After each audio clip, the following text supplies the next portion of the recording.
What's up, everybody? Welcome to another edition of High Mythology,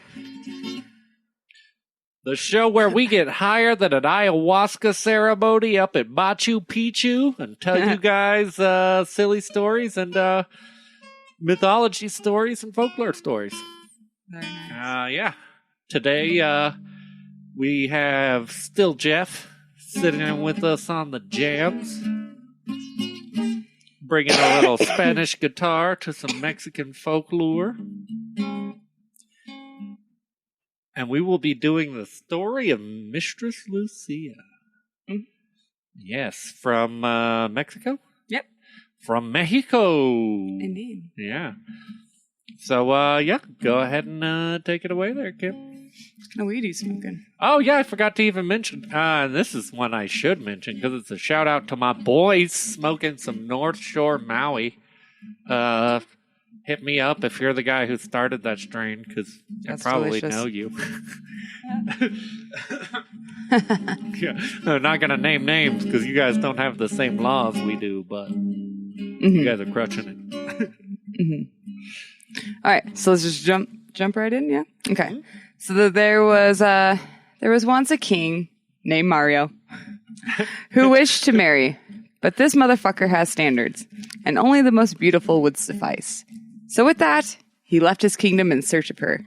He looked everywhere, scoured the countryside of neighboring kingdoms, sailed to remote islands, and even climbed mountains that some towns claimed there was a beautiful maiden trapped somewhere. just red. Everywhere. Hey, where the bitches? I heard there's some on top of that mountain. Okay, I'm going. Did that guy just believe me when I said there was bitches on top of the mountain?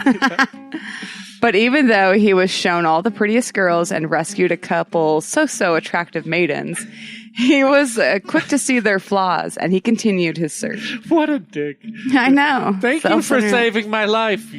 You can have my hand in marriage if you want. I would, but you're like a 6. Yeah, I'm looking for a 10, maybe an 11. For a solid 10. I'm still on the number system because I'm that douchey of a guy. After a few years, he grew tired of searching and being disappointed. So he decided to go home and forget the whole thing ever happened. Just like him. Oh, After God. King Mario had been back home for several weeks, a peddler came to his kingdom selling picture postcards and all kinds of portraits. He wheeled his little umbrella cart through the market where the King Mario just happened to be nearby, and overheard the peddler's cry. Portraits! Get your portraits here! I got portraits of people, I got pictures of sceneries, I got pictures of hot food on a cold portrait. Portrait! Pretty faces, ready to go. Some not so pretty, some so-so. You take what you can get. The ugly ones are cheaper. Get your portraits here. Portraits. Hold on. King Mario called out to him and went over to the man's cart. King Mario was browsing the portraits and saw one that greatly pleased his eyes. The more he looked at it, the more he fancied it, and he was soon unable to take his eyes off of it. He had to know who she was, so he asked the peddler her name and where she lived, and the peddler says, Your Majesty, the portrait you admire is the Mistress Lucia, who lives in the town of Tijuana. Tijuana's a wild place, lots of tequila shots and titties.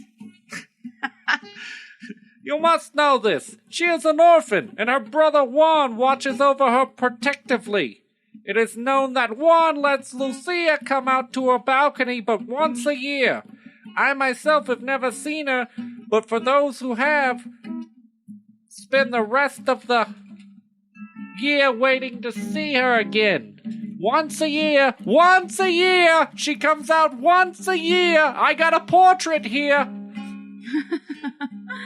Upon hearing this, and already being taken with the photo, King Mario fell head over heels in love, and he immediately dispatched messengers to Tijuana to find the young man named Juan and ask him for his sister Lucia's hand in marriage. A couple days later, Juan found himself at King Mario's palace, and when Juan heard that the King Mario wished to propose, he told everyone that he had never felt so honored and was pleased to allow the marriage. But first, he needed a private word with the king, and so King Mario drew him aside, and Juan says, after he clearly was smoking the hash with the king. That smelled hard. That one hit me. That smelled very hard. Your Majesty, I have to tell you, not just because she is my sister, but because it is the truth. Beyond her beauty, she has 3 charms, and no one but myself, and now you, know about them. When Lucia brushes her hair, pearls will fall to the ground. Pearl hair.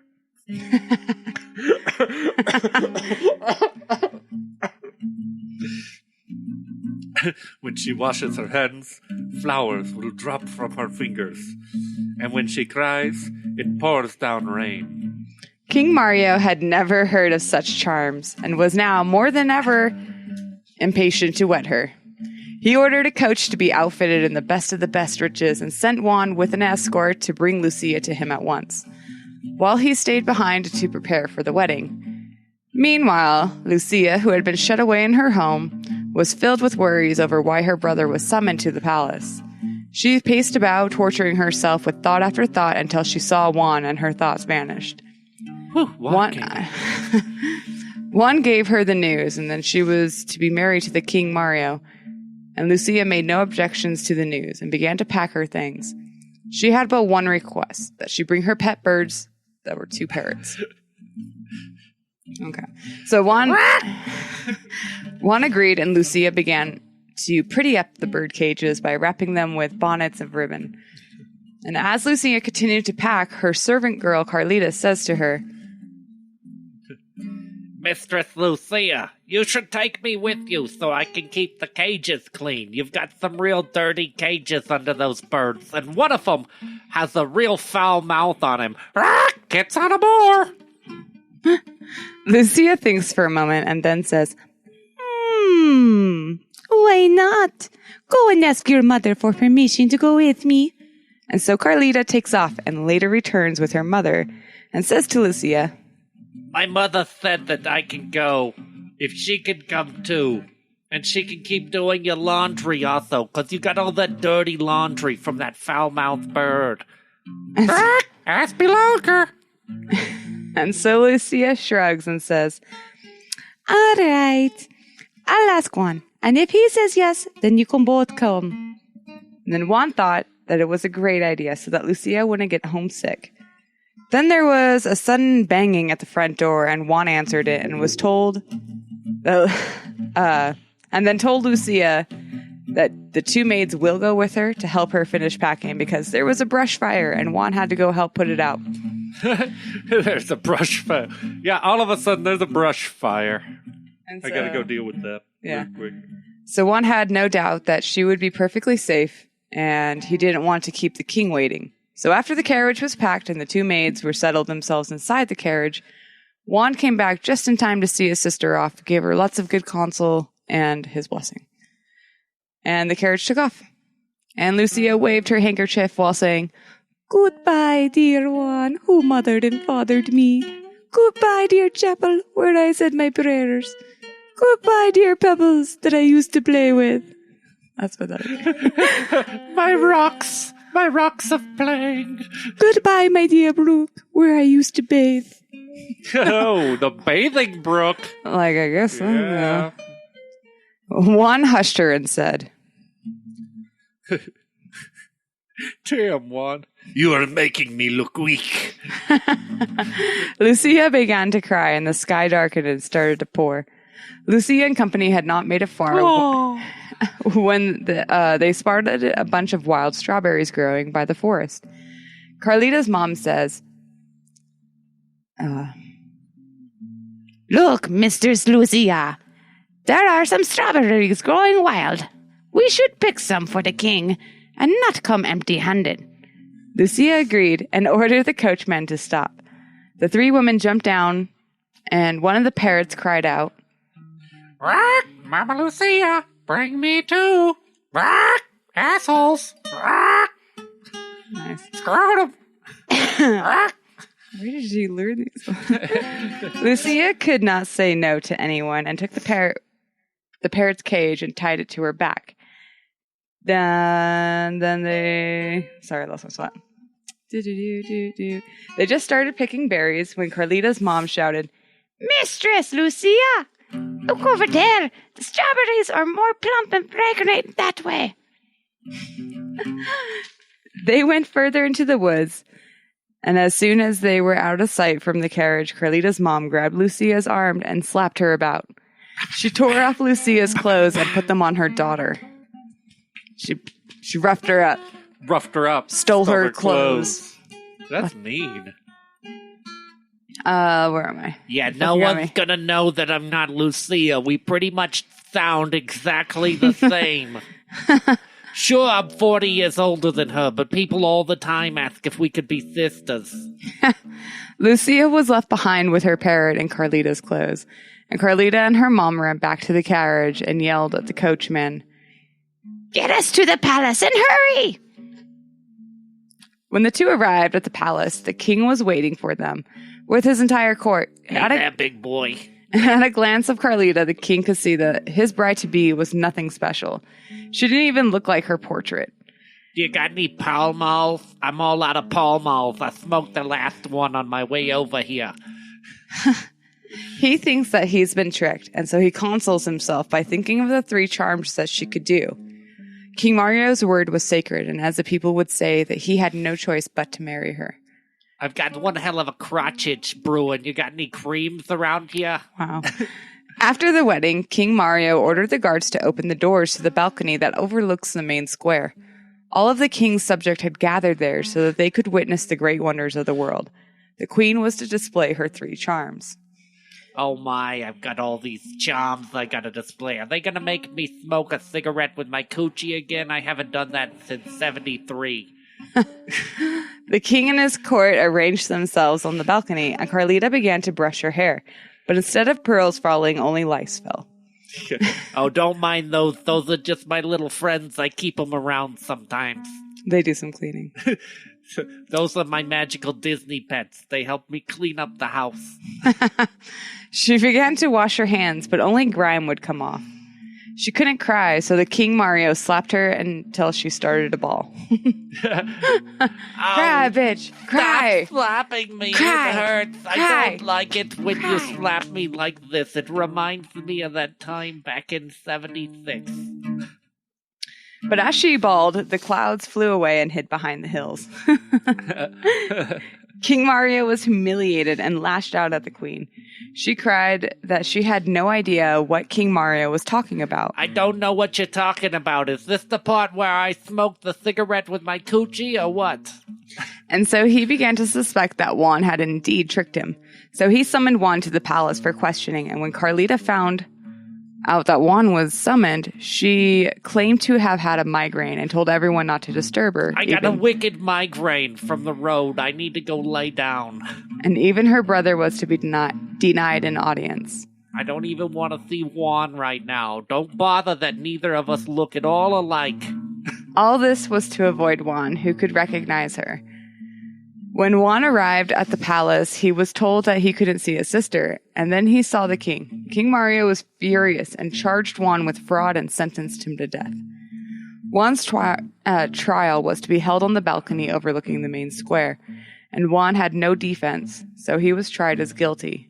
Juan's execution and burial took place in the commons just below. Hot damn, they just moved along and killed him? Where's Lucia? What's she doing? One of Lucia's parrot's cage was hanging in the balcony and saw it all.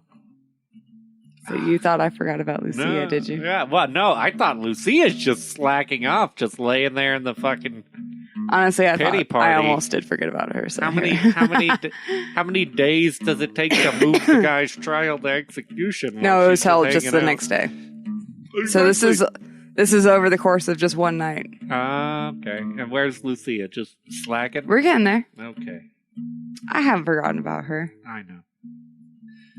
All right, so Lucia, who was left in the forest, hadn't the slightest clue as to where she was or to where she was supposed to go. And what's worse is that it was starting to get dark. She walked and walked in what seemed like the forest was getting thicker and thicker.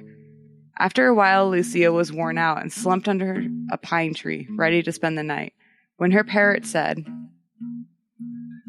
Mama, Mama Lucia, step it, stretch it.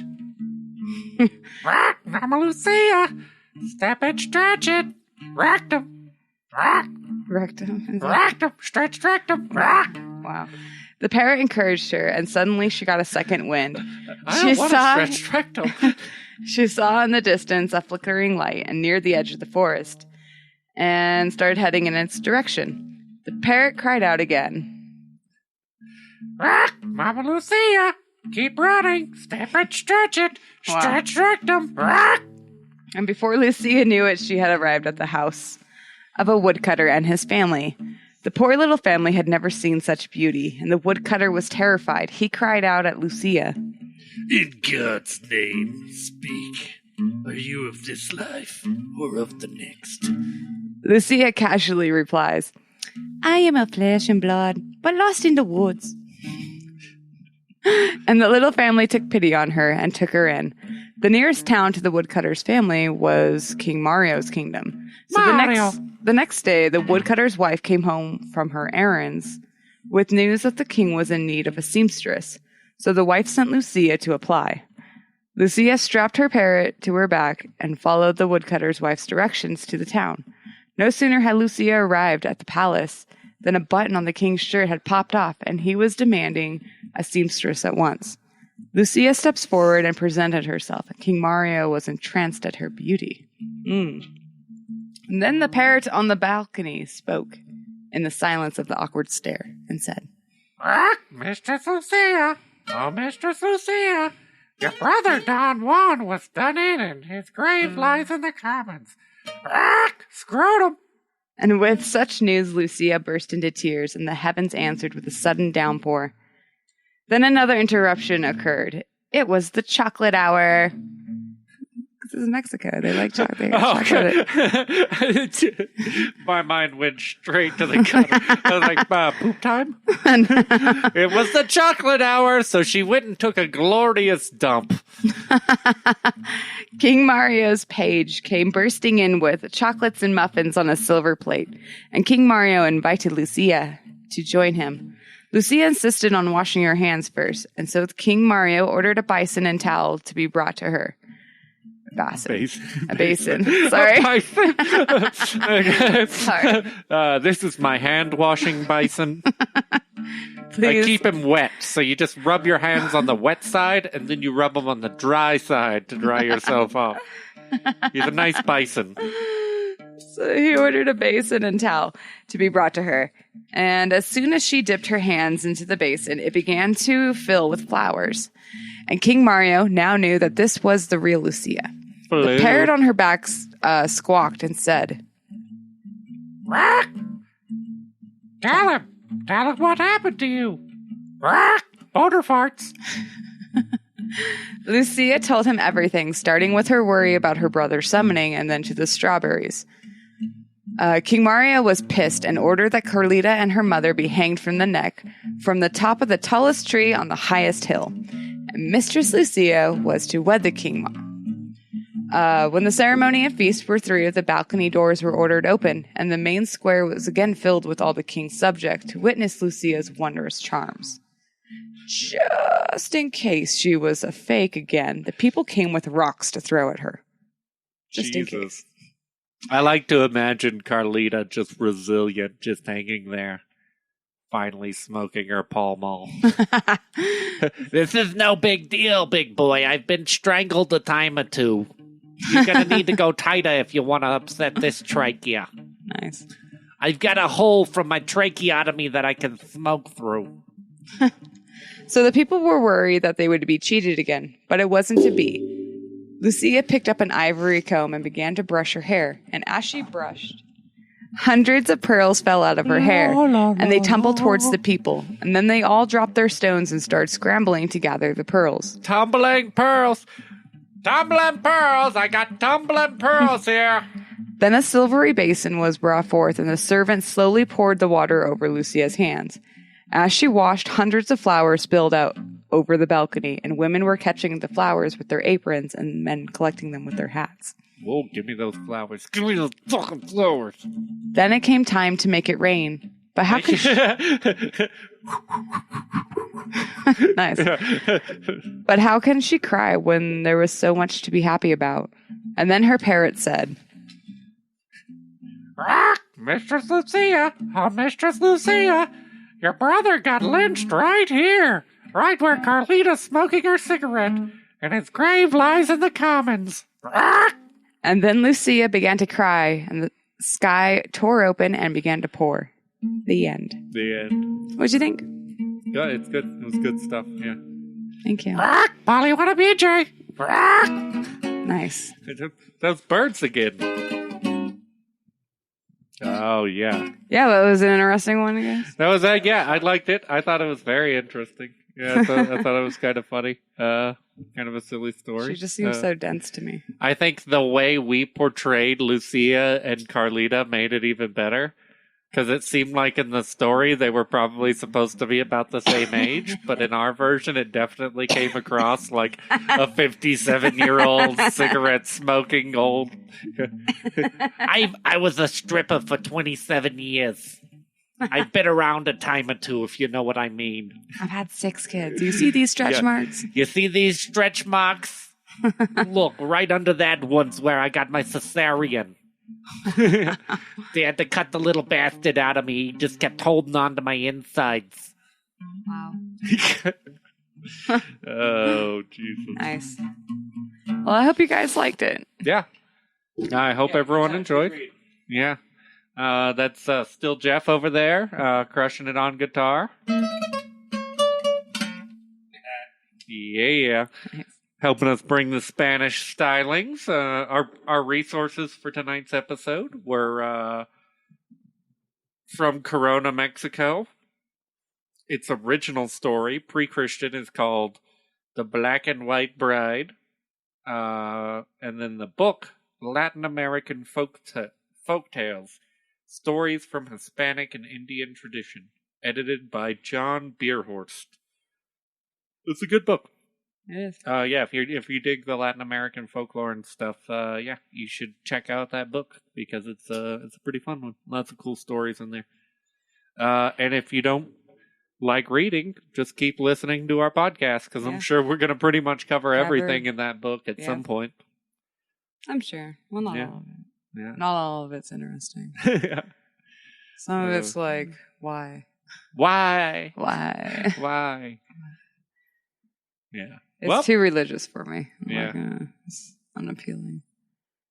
Well, yeah. Hope everyone enjoyed this and had a good time. As always, like and subscribe. Yes. And if you enjoyed this, share it with your friends. Help us get the word out there. You know, push it out to some other people.